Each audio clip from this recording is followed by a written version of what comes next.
인생의 리셋 버튼이 필요할 때 사랑하는 여러분, 주님의 이름으로 평안을 전합니다. 오늘 이 이야기에 귀 기울여 주시는 모든 분들의 삶에 하나님의 따뜻한 은혜와 위로가 함께하기를 기도합니다. 본격적인 이야기에 앞서 잠시 여러분의 마음을 나누어 주시겠어요? 이 영상에 좋아요를 누르고 주변에 공유하는 작은 행동을 통해 지금 이 순간에도 위로와 새로운 시작이 필요한 누군가에게 하나님의 은혜를 전하는 귀한 통로가 될 수 있습니다. 여러분의 선한 나눔을 통해 더 많은 영혼이 희망을 발견하기를 소망합니다.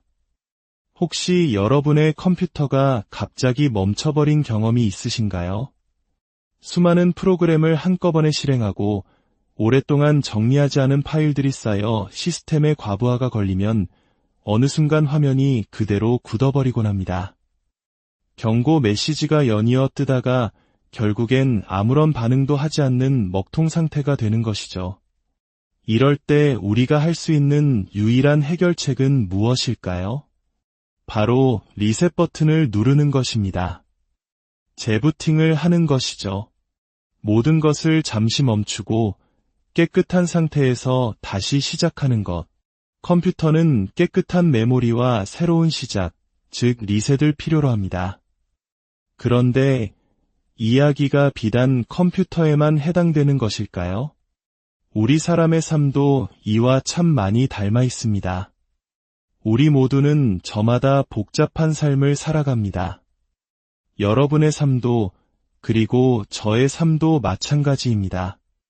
우리의 머릿속, 마음속, 그리고 우리의 몸 안에서는 수많은 프로그램들이 동시에 실행되고 있습니다.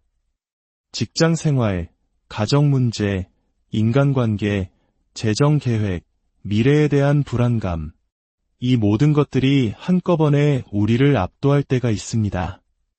이 프로그램들이 서로 충돌하고 과부하를 일으키면 우리는 정신적으로나 육체적으로 소진 상태, 즉 번아웃에 이르게 됩니다.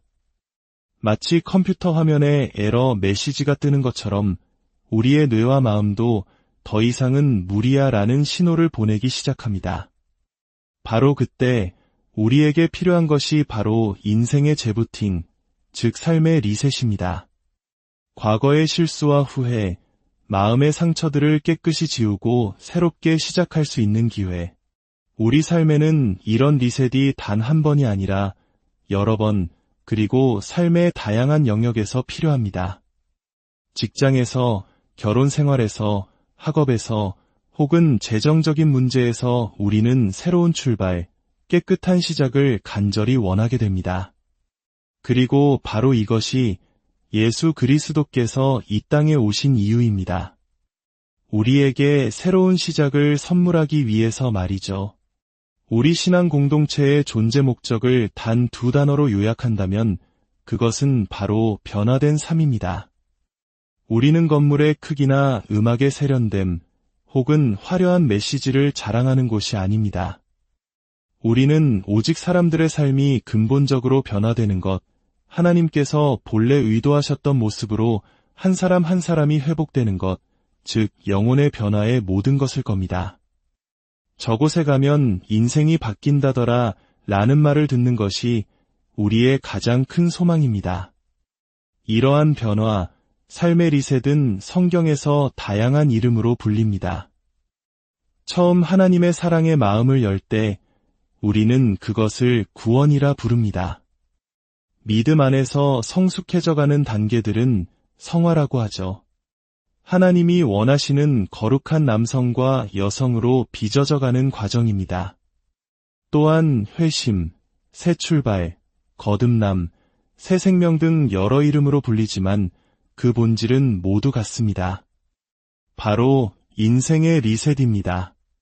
최근에 한 분이 보내주신 편지가 이 리셋의 의미를 아주 생생하게 보여주었습니다. 부활절 예배에 처음 오셨던 분의 이야기입니다. 저는 오랫동안 이 교회가 왜 그렇게 많은 사람들을 끄는지 궁금했지만 직접 와본 적은 없었습니다. 그러다 친구의 초대로 지난 부활절에 처음 방문하게 되었습니다. 솔직히 말해 저는 제가 그곳에서 겪게 될 일에 대해 아무런 준비가 되어 있지 않았습니다. 예배당에 들어서자 모두가 미소 짓고 있었어요. 그들의 얼굴에 가득한 기쁨과 환대, 그리고 사랑의 표정은 교회에 처음 와본 저의 긴장을 순식간에 녹여주었습니다. 하지만 사람들이 온 마음을 다해 찬양을 부르기 시작했을 때 제 얼굴에서는 저도 모르게 눈물이 흘러내렸습니다. 저는 그 노래들을 하나도 몰랐지만 사람들이 노래를 부르는 방식에 압도당했습니다. 저는 생전 처음으로 하나님을 느낄 수 있었습니다. 이해할 수는 없었지만 제가 그동안 필사적으로 필요로 했던 무언가를 놓치고 살았다는 것을 즉시 깨달았습니다. 목사님께서 하나님의 사랑과 목적에 대해 말씀하셨을 때 저는 그 모든 것을 경이로운 마음으로 받아들였습니다. 예배 마지막에 다 함께 기도하는 시간이 있었고 저도 그 기도를 따라 했습니다. 그 소박한 단어들을 내뱉는 동안 눈물은 다시 흘러나왔고 저는 저를 향한 하나님의 사랑에 완전히 압도당하는 것을 느꼈습니다. 이제 제가 다음 단계로 무엇을 해야 할지는 잘 모르겠습니다. 하지만 이것 하나는 확실히 압니다. 그 순간 제 인생의 방향이 리셋되었다는 것을요. 이 편지에서 제 마음을 사로잡은 단어는 바로 리셋이었습니다. 절망과 의심, 두려움과 실의 속을 헤매던 한 사람의 인생 방향이 한순간에 희망과 목적, 의미와 가치를 향해 완전히 바뀌었습니다. 죄책감에서 용서로, 분노에서 평화로, 이러한 방향 전환, 즉 영적인 리셋은 하나님의 은혜 안에서 언제나 일어나는 기적입니다. 하나님께서는 과거의 삶의 방식에 머무르지 말고 낡은 옷을 벗어 던지고 새 옷을 입으라고 말씀하십니다. 에베소서 4장은 이렇게 말합니다. 너희는 유혹의 욕심을 따라 썩어져가는 구습을 따르는 옛 사람을 벗어버리고 오직 너희의 심령이 새롭게 되어 하나님을 따라 의와 진리의 거룩함으로 지으심을 받은 새 사람을 입으라. 그렇다면 이 놀라운 인생 리셋을 위해 우리는 무엇을 준비해야 할까요? 오늘은 그 변화를 위한 4가지 준비 단계를 나누고자 합니다. 첫 번째, 하나님께 내 안에서 새로운 일을 행해달라고 간구하기 시작하십시오. 단 한 번만 구하는 것이 아니라 간절함을 담아 반복적으로 하나님께 나아가야 합니다.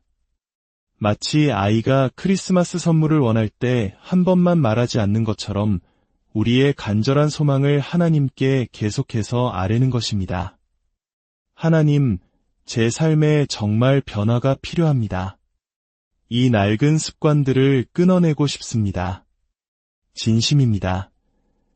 요한계시록 21장에서 예수님은 말씀하십니다. 보라, 내가 만물을 새롭게 하노라. 그렇습니다. 예수님의 전문 분야는 바로 모든 것을 새롭게 하는 것입니다. 만약 여러분이 낡은 삶의 방식에 지쳤다면 바로 예수님께 나아가야 합니다. 시편 신한편에서 다윗 왕이 드렸던 기도는 우리 모두에게 훌륭한 본보기가 됩니다. 하나님이여, 내 속에 정한 마음을 창조하시고 내 안에 정직한 영을 새롭게 하소서. 이 기도를 현대적인 언어로 바꾸면 이렇게 말할 수 있습니다. 하나님, 제 안에서 새로운 시작을 만들어주세요. 제 삶의 혼돈 속에서 창세기의 기적을 일으켜주세요. 이 기도가 더욱 의미 깊은 이유는 다윗이 이 기도를 드렸을 때가 바로 그가 다른 사람의 아내를 빼앗고 그 남편을 죽게 만든 끔찍한 죄를 저지른 후였기 때문입니다. 이는 우리에게 놀라운 희망의 메시지를 줍니다. 그것은 바로 우리가 아무리 멀리 갔고 아무리 큰 실수를 저질렀다 해도 하나님의 은혜와 용서의 손길에서 벗어날 수 없다는 사실입니다. 여러분이 어떤 일을 했든 누구와 함께 했든 얼마나 오랫동안 그 일을 했든 상관없습니다. 오늘 하나님께 나아가 하나님, 저에게 새로운 시작이 필요합니다. 라고 고백한다면 삶의 리셋은 시작될 수 있습니다. 과거는 이미 지나갔습니다. 과거의 실수들이 지금의 당신을 만들었을 수는 있지만 당신은 결코 과거의 죄수가 아닙니다. 이사야 43장에서 하나님은 말씀하십니다. 너희는 이전 일을 기억하지 말며 옛날 일을 생각하지 말라. 보라, 내가 새 일을 행하리니 이제 나타낼 것이라. 너희가 그것을 알지 못하겠느냐? 하나님은 우리가 과거라는 백미러만 보며 운전하기를 원치 않으십니다. 우리의 남은 모든 생은 과거가 아닌 미래에 있습니다. 두 번째, 내가 변화되기를 원하는 부분을 구체적으로 명확히 하십시오. 하나님, 저를 변화시켜 주세요 라는 막연한 기도는 힘이 없습니다. 하나님은 구체적으로 어떤 것을 원하느냐? 라고 물으실 것입니다. 변화는 구체적일 때 시작됩니다. 내가 어떤 부분에서 다른 사람이 되기를 원하는지 스스로 명확히 해야 합니다. 고린도후서 13장 5절은 말합니다. 너희는 믿음 안에 있는가? 너희 자신을 시험하고 너희 자신을 확증하라. 지금 잠시 시간을 내어 스스로를 점검해 봅시다. 다음 영역들 중에서 여러분에게 리셋이 필요한 곳은 어디입니까? 하나님과의 관계, 지금보다 하나님과 더 가까웠던 때가 있었습니까? 그렇다면 리셋이 필요합니다. 나의 건강과 신체, 만성적인 질병이나 무너진 생활 습관으로 고통받고 있습니까? 삶의 우선순위, 중요하지 않은 일에 시간과 에너지를 쏟고 정작 중요한 것을 놓치고 있지는 않습니까? 인간관계, 정체되거나 악화되고 있는 관계가 있습니까? 나의 에너지 수준, 점점 더 무기력해지고 있습니까? 나의 직업과 경력, 현재의 일에 만족하지 못하거나 새로운 길을 모색해야 합니까? 나의 생각, 나를 괴롭히는 부정적이거나 잘못된 생각들에서 벗어나고 싶습니까? 결혼 생활, 배우자와의 관계가 멀어지고 있습니까? 다시 사랑에 빠질 필요가 있습니까? 나의 습관과 일상, 나에게 도움이 되지 않는 나쁜 습관이나 무너진 일상이 있습니까? 자녀 양육, 자녀와의 관계에 리셋이 필요하다고 느끼십니까? 시간 관리, 늘 시간에 쫓기고 압박감을 느끼며 살고 있습니까? 자존감, 최근에 거절이나 실패로 인해 자신감을 잃었습니까? 재정, 빚 문제에 대해 애써 외면하고 있지는 않습니까? 이 목록을 정직하게 살펴보며 자신을 돌아보는 것이 변화의 중요한 첫걸음입니다. 자신이 완벽하다고 생각하는 사람은 현실을 직시하지 못하는 것입니다. 로마서 12장 3절은 경고합니다. 마땅히 생각할 그 이상의 생각을 품지 말고 오직 하나님께서 각 사람에게 나누어 주신 믿음의 분량대로 지혜롭게 생각하라. 우리 모두는 연약하며 도움이 필요한 존재임을 인정해야 합니다. 여기서 한국계 미국인인 앨리스 박 자매님의 이야기를 잠시 나누고 싶습니다.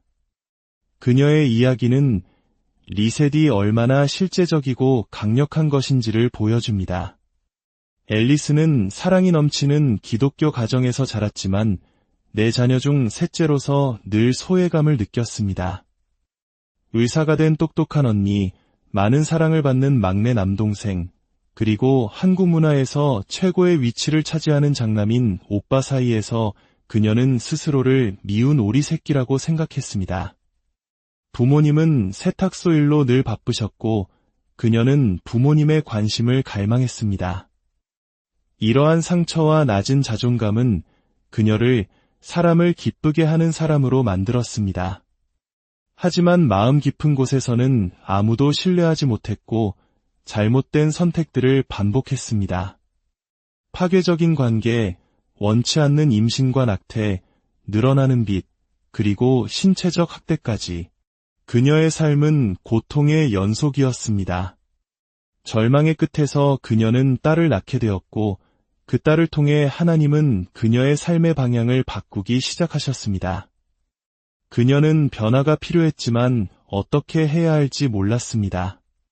그때 그녀는 회복축제라는 프로그램을 알게 되었고 그곳에서 자신의 상처를 정직하게 마주하고 하나님의 원리를 배우기 시작했습니다. 그 작은 발걸음은 그녀 인생의 가장 큰 변화를 가져왔습니다. 하나님은 그녀의 상처를 치유로, 압박감을 평화로, 원망을 회복으로 바꾸셨습니다.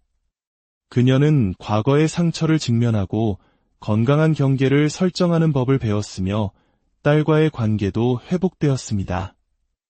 재정 문제 또한 하나님께 맡기고 그분의 방법대로 해결해 나가면서 지금은 빚에서 거의 자유로워졌습니다. 그녀의 삶 전체가 리셋된 것입니다. 세 번째, 나의 리셋을 지지해줄 사람들을 찾으십시오. 앨리스 자매님의 이야기처럼 이 거대한 인생의 변화는 결코 혼자서 이룰 수 없습니다. 할 수 있었다면 이미 했을 것입니다. 하나님은 우리가 다른 사람들과의 관계 속에서 치유되고 온전해지도록 만드셨습니다. 여기에는 겸손이 필요합니다. 나는 다른 사람이 필요하다고 인정하는 것이죠. 전도서 4장은 말합니다. 한 사람이면 패하겠거니와 두 사람이면 맞설 수 있나니 세 겹줄은 쉽게 끊어지지 아니하느니라. 또한 혹시 그들이 넘어지면 하나가 그 동물을 붙들어 일으키려니와 홀로 있어 넘어지고 붙들어 일으킬 자가 없는 자에게는 화가 있으리라. 우리 모두는 넘어집니다. 그때 우리를 사랑으로 붙잡아주고 함께 걸어가 줄 사람들이 필요합니다. 바로 신앙 공동체, 소그룹이 그 역할을 합니다. 공동체는 낙심과 패배, 실패에 대한 하나님의 해독제입니다. 로마서 12장 5절은 말합니다. 이와 같이 우리 많은 사람이 그리스도 안에서 한 몸이 되어 서로 지체가 되었느니라. 우리는 서로에게 속해 있으며 서로가 필요합니다. 육신의 가족은 영원하지 않지만 우리의 영적인 가족은 영원히 함께할 것입니다. 네 번째, 도움이 되지 않거나 건강하지 않은 것은 무엇이든 제거하십시오. 다이어트를 시작할 때 가장 먼저 하는 일은 냉장고와 찬장에서 정크푸드를 치우는 것입니다. 유혹의 근원을 제거하는 것이죠. 삶의 리셋도 마찬가지입니다. 히브리서 12장 1절은 말합니다. 모든 무거운 것과 얽매이기 쉬운 죄를 벗어버리고 우리의 발전을 더디게 하는 것이 무엇입니까? 어쩌면 당신을 나쁜 길로 이끄는 관계일 수도 있고 당신의 마음을 병들게 하는 인터넷 콘텐츠나 소셜 미디어일 수도 있습니다. 당신의 시간을 낭비하게 만드는 습관일 수도 있습니다. 무엇이든 당신이 앞으로 나아가는 것을 방해한다면 과감히 제거해야 합니다. 특히 분노, 증오, 비난, 거짓말과 같은 나쁜 태도들을 버리고 새로운 마음을 품어야 합니다. 사랑하는 여러분, 이사야 14장에서 하나님은 절망에 빠진 이스라엘 백성에게 이렇게 약속하셨습니다. 폭풍에 시달리고 위로받지 못한 도시를 향해 말씀하십니다. 보라, 내가 화려한 채색으로 내 돌들을 놓으며 청옥으로 내 기초를 쌓으며 청옥, 즉 사파이어는 변하지 않는 보석입니다. 하나님은 우리의 인생 기초를 흔들리는 모래가 아닌 영원하고 가장 귀한 보석 위에 다시 세우시겠다고 약속하십니다. 여러분의 삶을 새롭게 리셋하시겠다고 약속하십니다. 욥기 11장의 약속을 기억하십시오. 내가 만일 마음을 바로 정하고 주를 향하여 손을 들 때에 내 손에 죄악이 있거든 멀리 버리라. 그리하면 내가 반드시 흠없는 얼굴을 들게 되고 굳게 서서 두려움이 없으리니 곧 내 환난을 잊을 것이라.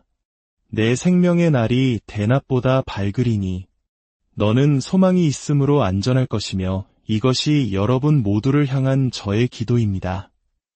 이 말씀을 통해 여러분의 삶에 진정한 리셋이 일어나 과거의 모든 아픔과 상처가 흘러간 물처럼 기억에서 사라지고 여러분의 삶이 대낮보다 더 밝게 빛나며 소망 가운데 안전하게 거하기를 축복합니다. 아직 예수님을 마음에 영접하지 않으신 분이 계시다면 지금이 바로 그 첫걸음을 내디딜 때입니다. 고린도후서 5장 17절은 약속합니다. 그런즉 누구든지 그리스도 안에 있으면 새로운 피조물이라 이전 것은 지나갔으니 보라 새 것이 되었도다. 이제 우리 함께 기도합시다. 하나님 아버지, 오늘 제게 새로운 시작, 인생의 리셋이 필요함을 고백합니다. 제 안에서 새로운 일을 행하여 주시옵소서. 제 삶의 혼돈 속에서 창조의 기적을 일으켜 주시옵소서. 주님, 이번 한 주 동안 제가 변화되기를 원하는 부분을 구체적으로 깨닫게 하시고 정직하게 주님 앞에 내어놓을 용기를 주시옵소서. 저의 변화를 지지하고 함께 기도해 줄 믿음의 동역자들을 붙여주시고 건강한 공동체 안에서 함께 성장하게 하옵소서. 제 삶에서 주님을 멀어지게 하는 모든 불필요하고 해로운 것들을 제거할 결단력을 주시옵소서. 예수 그리스도의 이름으로 제 삶의 리셋 버튼을 누릅니다. 이전 것은 지나갔으니 이제 주님 안에서 새로운 삶을 시작하겠습니다. 우리를 새롭게 하시는 주 예수 그리스도의 이름으로